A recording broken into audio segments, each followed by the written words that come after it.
سب سے بڑا ذریعہ ذکر اللہ ہے، اللہ تبارک و تعالیٰ کا ذکر۔ اگر کوئی غلطی، کوئی گمراہی، کوئی گناہ، کوئی جرم سرزد ہوتا ہے تو وہ اسی وجہ سے ہوتا ہے کہ بندے اپنے اللہ کو بھول جاتے ہیں۔ اس لیے ہمیں یہ حکم دیا گیا، اور جیسا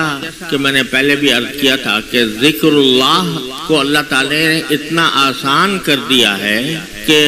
آدمی چلتے پھرتے بھی، اٹھتے بیٹھتے بھی، لیٹے بھی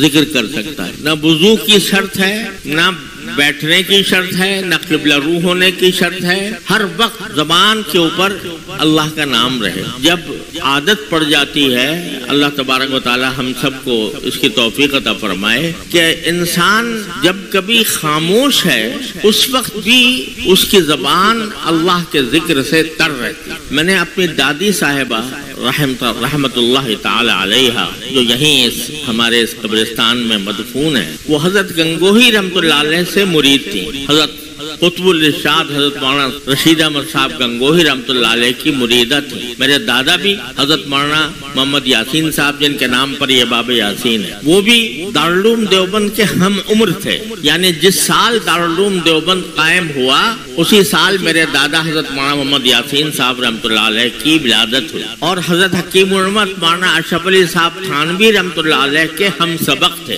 یعنی ساتھ ہی پڑھا ہے اور ساتھ ہی فارغ ہوئے ہیں، اور دارالعلوم دیوبند میں ساری زندگی پڑھاتے رہے، اور کئی پشتوں نے ان سے ان کی شاگردی کی۔ وہ حضرت گنگوہی رحمت اللہ علیہ کے مرید تھے، اور عادت یہ تھی کہ جب سارے ہفتے دارالعلوم میں پڑھاتے تھے، دارالعلوم دیوبند میں، تو جب جمعرات آتی تھی، چھٹی کا دن آتا تھا، تو وہ پیدل دیوبند سے گنگوہ تک سفر کیا کرتے تھے، اور رات حضرت گنگوہی رحمت اللہ علیہ کے ساتھ گزارتے تھے، اور اگلے دن جمعہ حضرت کے ساتھ پڑھ کر پھر پیدل واپس دیوبند آتے۔ تو وہ خود بھی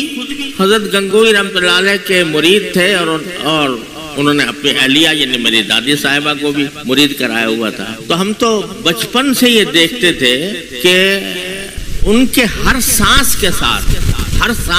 ہم سنتے تھے، ہر سانس کے ساتھ اللہ اللہ اللہ کی آواز آیا کرتا۔ تو جب بندہ اللہ کے ذکر کا اس طرح عادی بن جاتا ہے تو اس کی ہر نقل و حرکت، اس کے ہر سانس میں اللہ تعالیٰ کی یاد سموئی ہوئی ہوتی، اور جتنا یہ ذکر بندہ زیادہ کرے گا اتنا ہی اللہ تبارک و تعالیٰ کا قرب حاصل ہوگا، اتنا ہی اس کے سامنے آخرت کا دھیان رہے گا، اور آخرت کا دھیان ہی وہ چیز ہے جو انسان کو گناہوں سے بچاتی ہے اور جو جرائم سے باز رکھتا ہے۔ تو اس لیے اللہ تبارک و تعالیٰ نے ہمیں یہ حکم دیا ہے، اور جیسا میں نے عرض کیا تھا کہ بہت سی قسمیں ہیں ذکر کی، جن میں سے ایک میں نے عرض کیا تھا تلاوت قرآن۔ تو میں اس طرح شروع کرتا ہوں، یعنی آپ حضرات کی خدمت میں یہ تجویز پیش کرتا ہوں کہ جب آدمی صبح کو بیدار ہو اور نماز فجر ادا کرے تو نماز فجر کے بعد نماز فجر کے بعد کی جو دعائیں، نماز کی جو دعائیں ہیں وہ تو اپنی جگہ پر پڑھے، اور تسبیحات جو ہیں سبحان اللہ 33 مرتبہ اور الحمدللہ 33 مرتبہ اور اللہ اکبر 34 مرتبہ پڑھے اور دعا کرے۔ جب نماز سے فارغ ہو جائے تو پھر چند چیزوں کا اہتمام اور التزام کر لے، جس میں مشکل سے 15-20 منٹ ہی خرچ ہوں گے، اس سے زیادہ اللہ تعالیٰ توفیق دے تو اور زیادہ اچھا ہے، لیکن 20-25 منٹ سے زیادہ کا کام نہیں ہے۔ سب سے پہلے تو میں نے عرض کیا تھا کہ تلاوت قرآن کریم کی تلاوت یہ ہر بندہ اپنے ذمے لازم کر لے کہ جب تک میں قرآن کریم کی کچھ تھوڑی بہت تلاوت نہیں کر لوں گا دنیا کے کسی کام میں نہیں لگوں گا۔ اچھا تو یہ ہے کہ پارہ کم از کم روزانہ ہو جائے، نہیں وہ آدھا پارہ، پاؤ پارہ،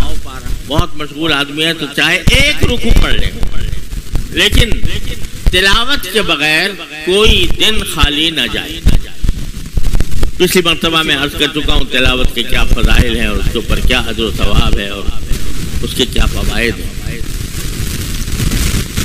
دوسرے نمبر پر تھوڑا سا ذکر تلاوت کے علاوہ وہ یہ ہے کہ اگر 3 چیزوں کا کم از کم التزام کر لے بندہ کہ ایک تسبیح تیسرے کلمے سبحان اللہ والحمد للہ ولا الہ الا اللہ واللہ اکبر ولا حول ولا قوت الا باللہ العلی العظیم، یہ تیسرا کلمہ ہے نا، یہ تیسرے کلمے کی ایک تسبیح پڑھ لیں. دوسرے استغفار استغفر اللہ العلی العظیم الذی لا الہ الا هو یا استغفر اللہ ربی من کل ذنب واتوب الیہ، استغفار کی ایک تسبیح. آپ نبی کریم صلی اللہ علیہ وسلم سے حدیث میں مروی ہے کہ آپ نے فرمایا کہ میں 70 مرتبہ استغفار کرتا ہوں روزانہ. 70 کا لفظ اسی حقیقی عدد کے لیے بھی ہو سکتا ہے اور تکثیر کے لیے بھی ہو سکتا ہے. اب آپ اندازہ کیجئے کہ رسول کریم سرورد عالم صلی اللہ علیہ وسلم کو اللہ تبارک و تعالی نے اول تو معصوم بنایا، آپ سے کسی گناہ کے سرزد ہونے کا کوئی احتمال ہی نہیں، اللہ نے معصوم بنا دیا، کبھی گناہ سرزد ہوا ہی نہیں. لیکن اللہ تبارک و تعالی نے یہ اعلان فرما دیا کہ اگر کبھی ہو جائے تم سے کوئی غلطی تو قد غفر لک اللہ ما تقدم من ذنبک وما تأخر، تمہارے اگلے پچھلے سارے گناہوں کو اللہ نے پہلے ہی معاف کر دیا. یعنی اول تو گناہ ہو نہیں سکتا، لیکن جو بڑے لوگ ہوتے ہیں جن کا مرتبہ بڑا ہوتا ہے تو بعض اوقات ان کی چھوٹی چھوٹی فروگزاشتوں کو بھی وہ اپنے لیے گناہ سمجھتے ہیں. بلکہ علماء کرام نے لکھا ہے کہ نبی کریم سرورد عالم صلی اللہ علیہ وسلم ہر آن ترقی کا فرماتے تھے، درجات میں آپ کے ہر آن ترقی ہو رہی ہوتی تھی. آج ایک درجہ ہے، بڑا عالی شان درجہ ہے، لیکن اگلے دن مثلا اس سے اعلیٰ درجہ حاصل ہوتا ہے، اس سے اگلے دن اس سے اعلیٰ درجہ، اس سے اگلے دن اور سے اعلیٰ درجہ. تو جب اعلیٰ درجے پر آپ پہنچتے تو اپنے پچھلے درجے کو اپنے لیے گناہ سمجھتے تھے